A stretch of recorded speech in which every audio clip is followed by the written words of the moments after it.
आप जानते हैं ये कौन है? Do you know who this person is? आइए एक छोटा सा वीडियो देखते हैं इनका, उसके बाद इनके बारे में बात करेंगे।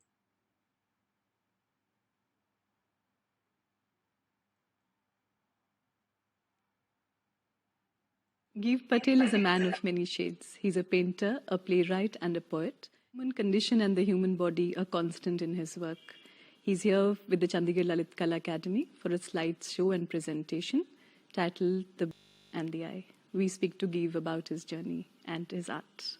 Welcome to the Chandigarh Lalit Kala Academy, Thank you, Giv. So how's it been so far? You're a physician, you're a poet, and a playwright, and a painter. How do all these varied streams come together with you as a person? That they don't come together. They don't come together. Interesting. Right. In the sense that I see each one of them as a very specific activity which needs its own special kind of attention. If they came together, it would be a mess.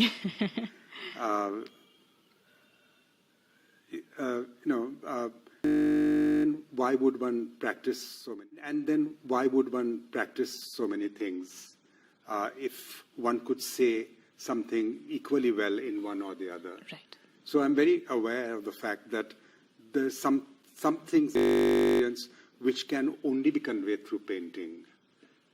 It cannot, be conveyed through a poem, and so on. True. And that is why, I practice these various things. And that is why, in a way, I like to keep them apart. Okay. So medicine, was it something that came from your parents, or was it your first choice? I come from a medical family. Okay. My grandfather was a village doctor. Okay. And his son was a village doctor for a while before he moved to Bombay. Okay. And, I remember at the age of 8, accompanying my grandfather in the middle of the night in a horse tonga. Oh, wow. To visit patients. This was in Mumbai, Giv? This was in Gujarat. It was in a little village called Nargol. And, and I have fairly romantic memories of those days. And I think that definitely impelled me to choose medicine as something I wanted to practice. Okay. And practiced it up till almost 10 years back? Yeah, I retired from medicine about 10 years ago. Okay. And how but I put in 35 years of work with medicine. Okay. As a private practitioner? Well, I worked first as a government practitioner at the primary health center in Gujarat for about a year and a half. And then I moved to Bombay as a private practitioner. And when did painting or poetry happen in the journey? Poetry, or was it? I've been writing poetry from school days. Okay. And of course, most of the early poetry, is juvenile rubbish and, written mainly for the school and in order to impress other school children. But I think that poetry which I have preserved, I would say like around the age of 19, 20 onwards. जी हाँ, ये है give Patil. आप जान गए होंगे कि ये give Patil हैं, बहुत ही मशहूर पोएट, प्लेराइट, पेंटर और हाँ, एक डॉक्टर। तो इनकी लिखी हुई एक पोएम आपके सिलेबस में है। पोएम का नाम है ऑन किलिंग अ ट्री। तो आज जो है हम लोग इनके एक poem on killing a tree इसको पढ़ेंगे। So today's topic is on killing a tree by Giv Patil.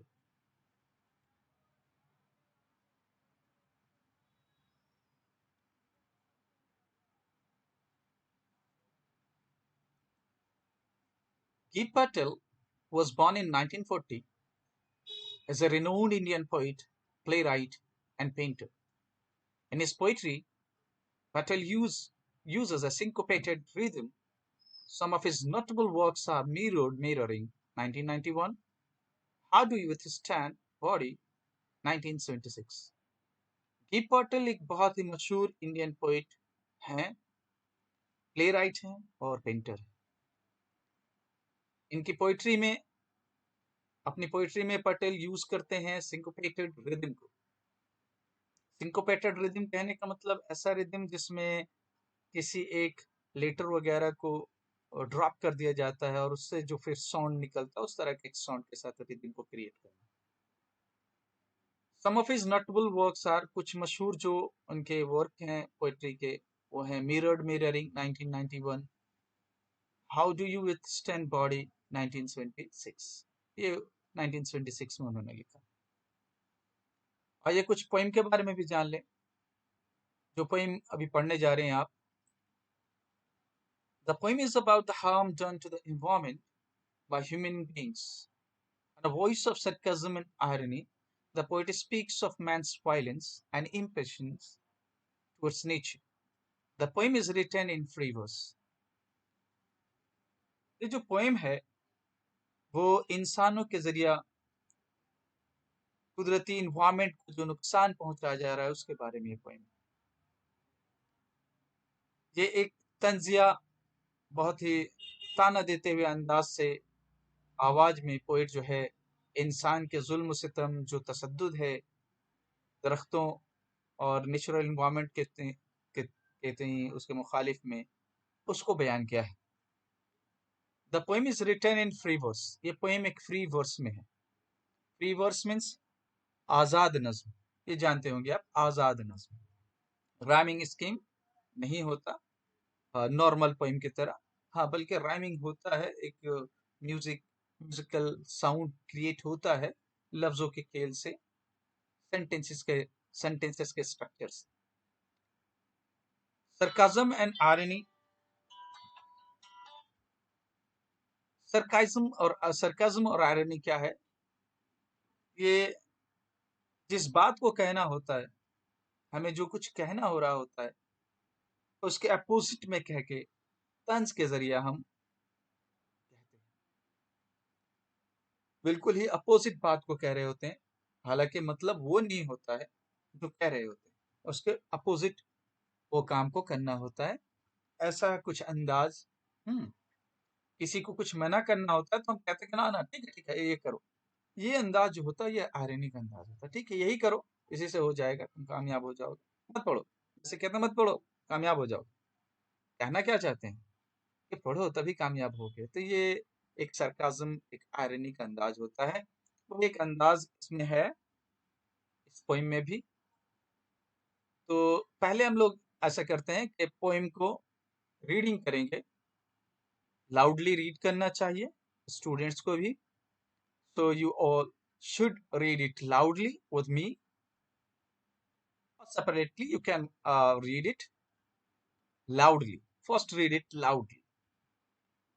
Then we will try to understand line by line.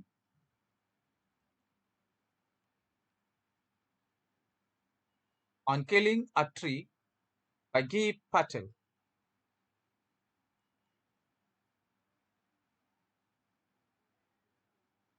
It takes much time to kill a tree. Not a simple jab of a knife will do it. It has grown slowly, consuming the earth, rising out of it, feeding upon its crust, absorbing years of sunlight, air, water, and out of its leprous hide, sprouting leaves. So hack can chop, but this alone won't do it. Not so much pain will do it. The bleeding bark will heal, and from close to the ground will rise tall green twigs, miniature bugs, which if unchecked will expand again to former size.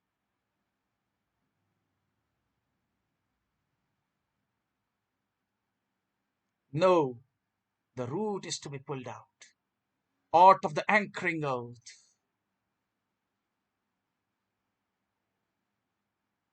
It is to be roped, tied, and pulled out, snapped out, and pulled out entirely.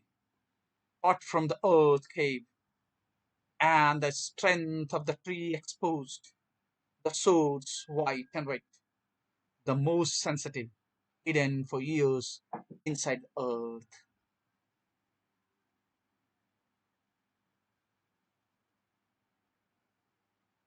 Then the matter of scorching and choking sun and air, browning, hardening, twisting, withering, and then it is done.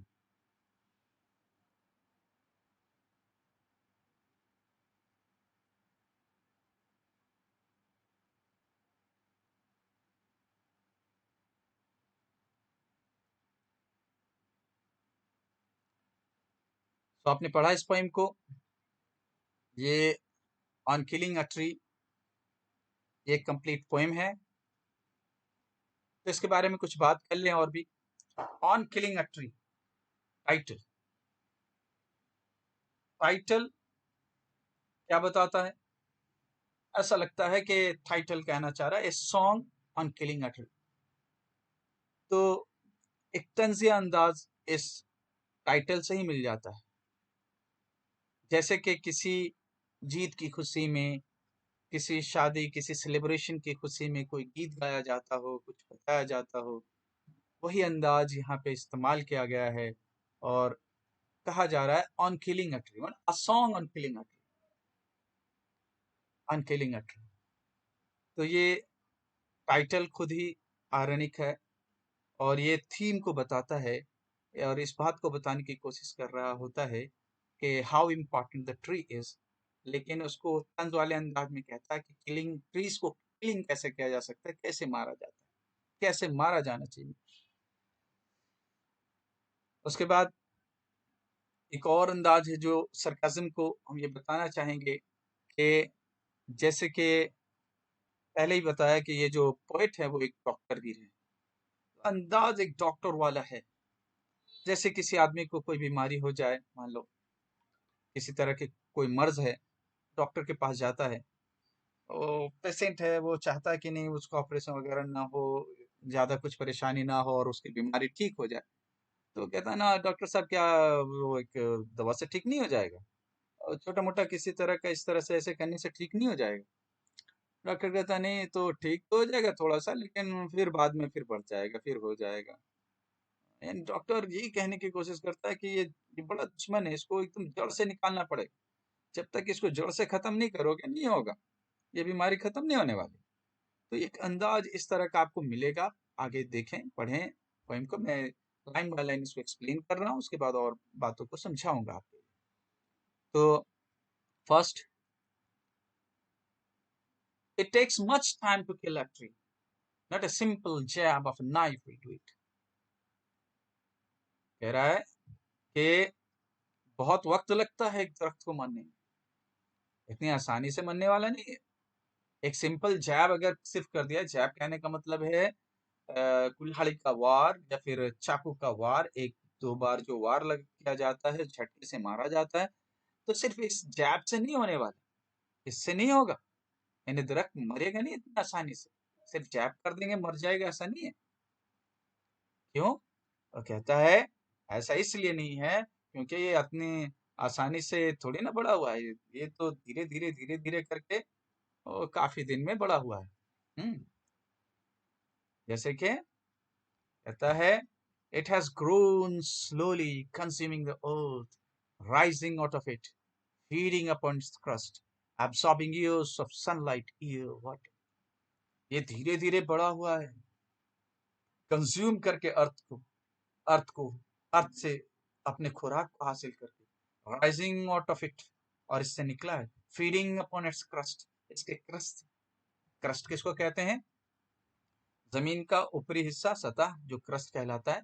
Absorbing, जज्ब करना, years of sunlight, सालों का धूप धूप को, सूरज की रोशनी को, हवाओं को, पानी को जज्ब करके ये बड़ा हुआ है, मजबूत हुआ है।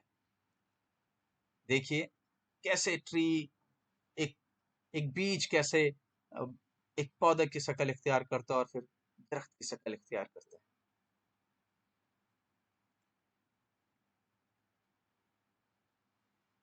It has grown slowly, consuming the earth।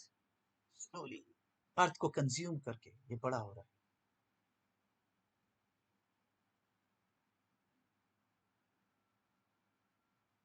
Rising out of it, feeding upon its crust, absorbing years of sunlight, air, water, सालों का, सालों साल धूप की रोशनी, सूरज की रोशनी, हवा, पानी, जमीन से, बारिश की शक्ल में और एनवायरमेंट से हवा, ये तमाम चीजों को लेकर ये एक पौधा, एक, एक पेड़ बड़ा होता है। हम जानते हैं कि फोटोसिंथेसिस के लिए क्या जरूरी होता है, एयर, लाइट एंड वाटर। तो ये सनलाइट और बाकी एयर, एनवायरमेंट से और जमीन से जो रूट्स हैं उसके जरिए बहुत सारे मिनरल, बहुत सारे जमीन से वो जो वाटर से मटेरियल, वेट मटेरियल वो हासिल करते हैं और पेड़ पौधा इस तरह से वो बड़ा होता चला जाता है।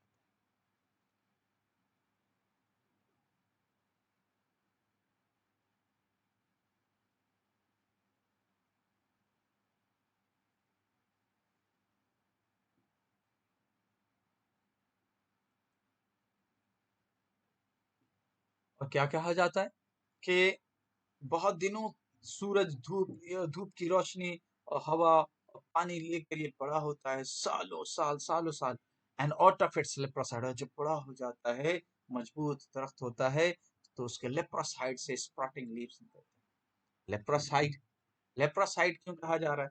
देखिए जो the bark of the tree, the bark of the trunk जो होता है उसको हम क्या कहते हैं? उसको यहाँ पे लेप्रोसाइड से सजेस्ट किया गया है, लेप्रोसाइड कहा गया है। लेप्रोसाइड क्यों? लेप्रोसी जो बीमारी होती है उसमें स्किन खराब हो जाता है, खुरदुरा सा हो जाता है, बहुत ही रफ सा हो जाता है। तो यहाँ पर ट्रीज के जो स्किन है, ट्री का जो बार्क है, उसको कहा गया है लेप्रोसाइड। वो छुपा देता है, उस पेड़ को छुपा रहता है, उसके उस हाइड में से क्या निकलता है? स्प्राउटिंग लीव्स, ग्रीन, नरम, घुमे मुड़े हुए पत्ते, ग्रीन लीव्स, ताजा ताजा पत्ते निकलते हैं। हम्म, और फिर ये ट्री मुकम्मल ट्री होता है, मजबूत सा दरख्त होता है। तो ये जो है इतनी आसानी से बड़ा नहीं हुआ है, बहुत साल लगे हैं इसको बढ़ने में, बड़े होने में। जैसे कि डॉक्टर कहते हैं कि देखो ये बीमारी जो है ना, ये इतनी जल्दी थोड़ी खत्म हो जाएगी। तो क्यों डॉक्टर साहब ऐसे क्यों कहते हैं? तो कहा इसलिए जाता है, कहते हैं वो कि देखो, तो बहुत दिनों से ये बीमारी आपने पाल रखा है ना, तो बीमारी बहुत दिनों से पाल रखा है, तो इतनी आसानी से थोड़ी चला जाएगा। हाँ, ऐसे डॉक्टर कहते हैं। वही अंदाज देखिए, वही अंदाज आपको मिलेगा यहाँ पे। कहता है कि ये दरख्त तो इतनी आसानी से थोड़ी कट जाएगा, इतनी आसानी से थोड़ी मर जाएगा। इसको तो ये बहुत दिनों से परवरिश पा रहा है, बहुत मजबूत हो चुका है, अपने जड़ मजबूत कर चुका है, इसको ऐसे नहीं किया जा सकता। आगे क्या कहता है poet? So hack and chop, so hack and chop but this alone will do it, not so much pain will do it.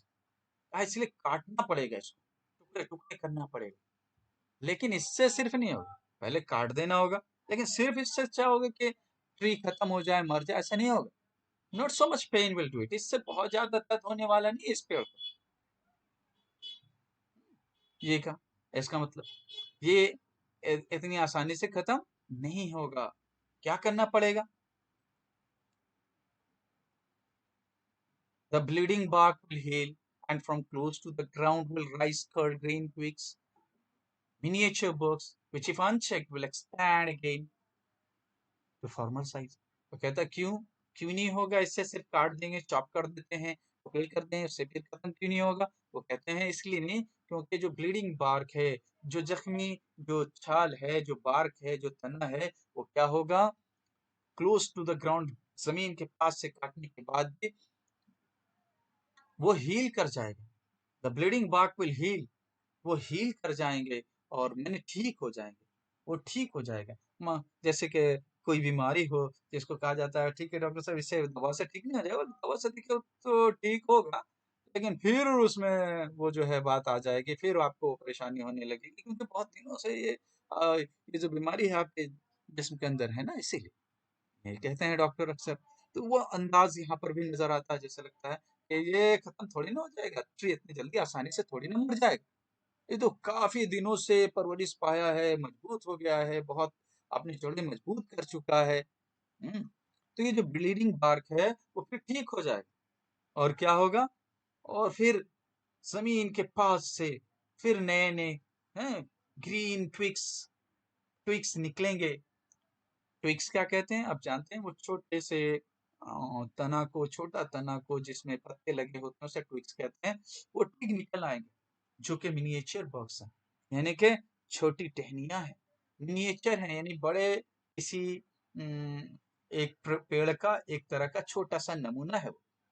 तो ये वो क्या होगा, वो टहनियां अगर उसको चेक नहीं किया वो तो बढ़ने लगेंगे, और अगर उस पर ध्यान नहीं दिया, उसको अगर कंट्रोल नहीं किया तो क्या होगा, वो एक्सपैंड हो जाएगा, बड़ा होकर फॉर्मर साइज अपने पहले वाले साइज में पहुंच जाएगा, नहीं फिर से एक पेड़ बन जाएगा।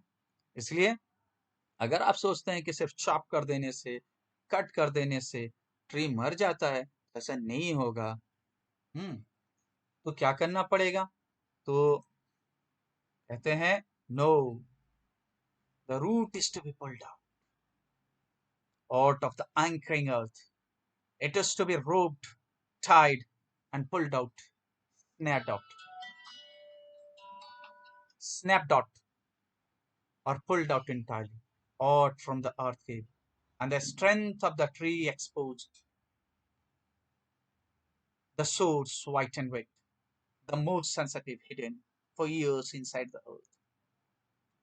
नहीं, जड़ को खत्म करना पड़ेगा, जड़ को निकाल देना होगा, आउट ऑफ द एंकरिंग अर्थ, उस जमीन से जिसको एंकरिंग कर रखा है, एंकरिंग मैंने पकड़ रखना है। ये एंकर जो इस्तेमाल होता है वो शिप में इस्तेमाल होता है, जब शिप लैंडिंग करता है, शिप जब हार्बर पे आता है तो एंकर फेंक दिया जाता है, जो अपने हुक से क्या करता है, पत्थरों को, चट्टानों को या बाल में फंस जाता है, जिससे शिप जो है वो अपनी जगह पर टिका रहता है, भागता नहीं।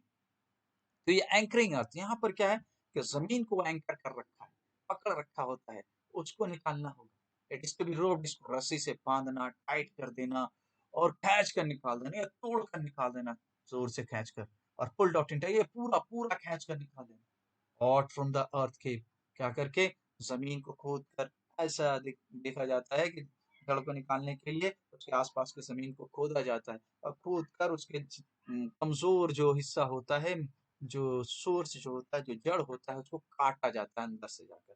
अंदर से काटने के बाद उसके पूरे स्टंप को, यानी कि वो जो आखिरी तना जो बचा रह जाता है जमीन से, उसको निकाला जाता है। And the strength of the tree expose, जब वो केव किया जाता है, गड्ढा किया जाता है, गढ़ा किया जाता है, तो उसमें से क्या किया जाता है कि जो स्ट्रेंथ ऑफ द ट्री है एक्सपोज होता है, वो जाहिर हो जाता है।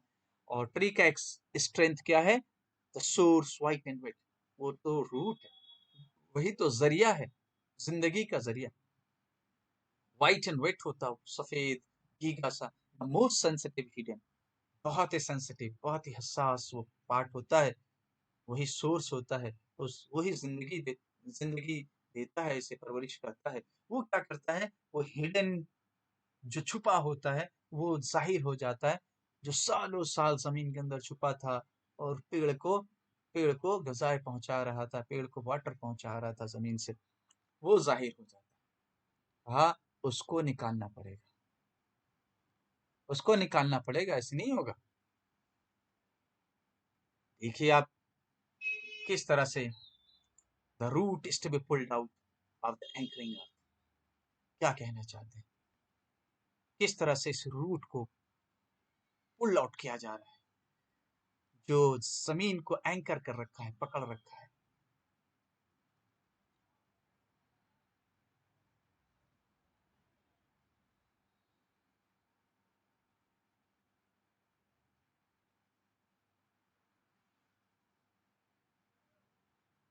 It is to be roped and pulled out, snap खींचा जाता है, स्नैप तोड़कर, स्नैप करके, जोर से झटके देकर निकाल दिया जाता है।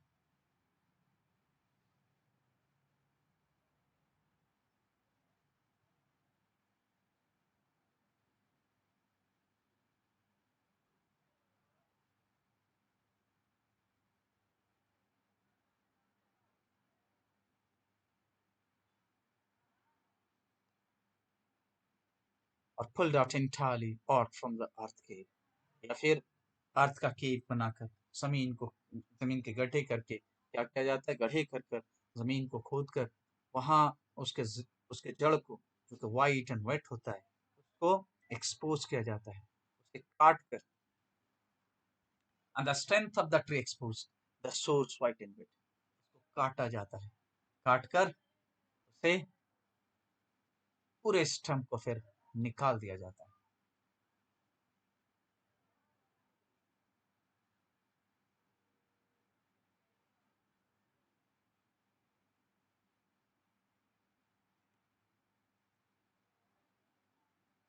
देन तब कहीं जाकर the matter of scorching and chalking in the sun and you browning, hardening, twisting, withering, and then it is done. जब जड़ निकाल दिया जाएगा तब फिर शॉकिंग होगा, स्कॉचिंग होगा। स्कॉचिंग धूप में सूख जाना, शॉकिंग होना। देखेंगे दरख्तों के तनों में और पेड़ में जो होता है उसमें मुसाम होते हैं, पतले पतले सुराख होते हैं, जिससे वो जो है वाटर और दूसरे मिनरल्स ट्रांसफर होते हैं, एक जगह से दूसरी जगह जाते हैं। वो चैनल होता है, वो चोक हो जाता है। चोक होना मैंने वो बंद हो जाना, नली का जाम हो जाना, बंद हो जाना, चोक्ड हो जाता है। इंसान एंड एयर, वो धूप और हवा में, और फिर क्या होता है, वो ब्राउन हो जाता है, उसके रंग बदलने लगते हैं, सख्त होने लगता है, ट्विस्टिंग, ऐंठ जाता है, सिकुड़ने लगता है, विदरिंग, और फिर वो अब खत्म होने लगता है। And then it is done, तब कहीं जाकर मुकम्मल होता है पेड़ का मार देना। मारना इतनी आसानी से नहीं होता।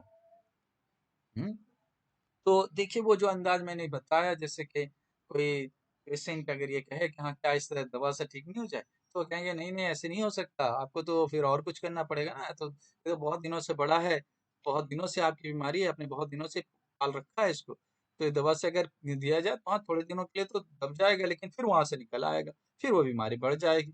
तो क्या करना होगा, हमें होगा ना इसको तो पूरा जड़ से निकालना होगा ऑपरेशन करके। तो ऐसा ही अंदाज यहाँ पर देखिए, ऐसा लगता है जैसे ट्री हमारा एनिमी हो, एक डिजीज हो जिसको हम क्या कर रहे हैं, ऐसे निकाल रहे हैं। और यही तंज अंदाज से कहना चाह रहा है कि दरख्त को हम इस तरह ट्रीट करते हैं जैसे कि वो हमारा एनिमी हो, हमारा दुश्मन हो, जबकि कॉन्ट्रेरी ये बिल्कुल अपोजिट है, ये हमारा अच्छा दोस्त होता है। अगर ट्रीज एंड प्लांट्स को हमने अपने दुश्मन की तरह दुश्मन समझकर उसको इस तरह से बर्बाद कर दिया, तो इंसानियत और फिर जिंदगी जो है वो पूरी दुनिया की वो बर्बाद हो सकती है।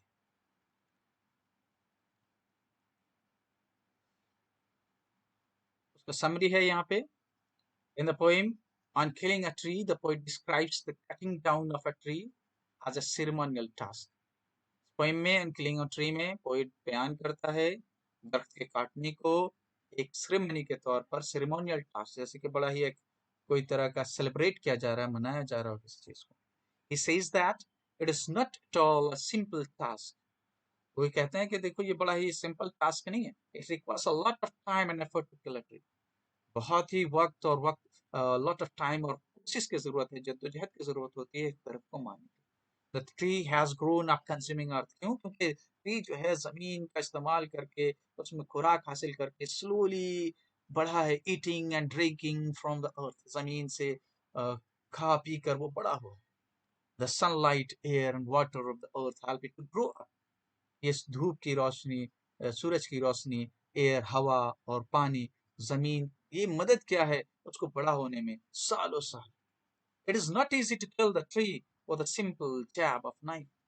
तो एक जैब, एक झटका लगाकर, झटका देकर, सोचे जैब करके उसको वार करके उसको खत्म कर दिया जा सकता है, ऐसा नहीं है, ऐसा नहीं हो सकता, आसान नहीं है कि इसको मार दिया जाए, खत्म कर। Newly formed green leaves began to sprout from the rough skinned trunk of the trees, क्योंकि ये जो ट्रंक ऑफ द ट्रीज है उससे नए नए पत्ते निकल आते हैं। हम्म, हरे नए नए पत्ते निकल आते हैं। The trees can also endure hacking and chopping. Hacking and chopping भी किया जाए तो ये भी बर्दाश्त कर लेता है, उसे काटा जाए, टुकड़े कर दिया जाए, फिर भी ये बर्दाश्त कर लेता है। Because the bleeding bark can heal, bleeding bark can heal, क्योंकि जो ब्लीडिंग बार्क है वो ठीक हो जाता है, हील कर जाता है, पेन और उसके दर्द को बर्दाश्त कर लेता है, और नए ग्रीन ट्विक्स जो है निकल आते हैं, एक्सपैंड हो जाते हैं अगेन, और फिर वो बड़े हो जाते हैं फॉर्मर साइज के, फिर निकल आएंगे वो जमीन के पास से, फिर नए नए उसके टहनियाँ निकल आएंगी, फिर निकल आएंगे, और वो अगर अनचेक किया जाए तो फिर बड़ा सा एक दरख्त का शक्ल इख्तियार कर लेगा। So the tree should be uprooted and should be entirely disconnected from its life source. Tree को पूरा अपरूट कर दिया जाना पड़े चाहिए, तभी वो मरेगा, यानी उसे पूरे जड़ से निकाल दिया जाना चाहिए, उसको डिस्कनेक्ट कर दिया जाना चाहिए उसके लाइफ सोर्स से, और लाइफ सोर्स से उसका वो रूट, उससे उसको अलहदा कर दिया जाना चाहिए। It is tied with ropes and pulled out, ऐसे रस्सियों से बांध कर खींच कर निकालना चाहिए entirely from the earth, जमीन से, so that it cannot be able to grow up again, ताकि वो फिर इस लायक ना हो सके कि फिर से बड़ा हो सके, फिर से बढ़ सके। Then after browning, hardening, twisting and withering in the open sun and air, फिर उसके बाद क्या होता है, ब्राउनिंग होता है, वो रंग उसका ब्राउन होने लगता है, सख्त होने लगता है, ऐंठने लगता है, सुकड़ने लगता है, कमजोर, विदरिंग, खराब होने लगता है, खत्म होने लगता है इन द ओपन सन, खुली हवा में, खुली धूप में, हवाओं में, और फिर इस तरह से दरख्त का किलिंग का प्रोसेस मुकम्मल। ये पोइम में कहने की कोशिश की गई बिल्कुल ही तंज़िया अंदाज से। आइए इसमें कुछ क्वेश्चंस हैं, उन क्वेश्चंस को भी समझते हैं। क्वेश्चंस का आंसर आप करेंगे, ये एक्टिविटीज आपको दिया जा रहा है। Answer the following question in sentence, एक सेंटेंस में आपको इन सवालों का जवाब देना है। What type of poem is on killing a tree? Number 2, how does the tree grow? Number 3, what does the term leprous hide mean? What does the phrase sprouting leaves mean? But this alone won't do it. Question 5, what does this refer to? Question 6, what lies hidden in the earth's cave? Or question 7, the source white and wet. What does the word source refer to? यहाँ source से क्या मुराद है? Answer the following question in about 100 words. It takes much time to kill a tree. Why does it take much time to kill a tree? How is the tree finally killed? ये 6 marks का 100 words में आपको लिखना होता है answer. कोशिश करेंगे अगर आप लिखने की तो बिल्कुल लिख पाएंगे। And then it is done. Which act is referred to here? कौन सा काम यहाँ पर रेफर करता है? How is it done? और कैसे ये होता है? What message does the poem on killing a tree convey? और कौन सा सबक ये poem on killing a tree convey करता है? पोइम में देखिए ये कुछ क्वेश्चंस हैं, अगर आप सवालों का जवाब खुद से देने की कोशिश करेंगे पोइम आपके लिए आसान होगा, और कोई भी क्वेश्चन का आंसर आपके लिए देना आसान होगा। First try to write the answer of this questions and check it out too with your teacher, or इसको चेक कर लें, or from some notes. You will find that you will be able to write the answers and it will give you a lot of confidence. आपको बहुत सारी confidence भी देगा अगर आप खुद से लिखते हैं, and you will not feel any kind of problem in examination. During the examination you can write the answers yourself.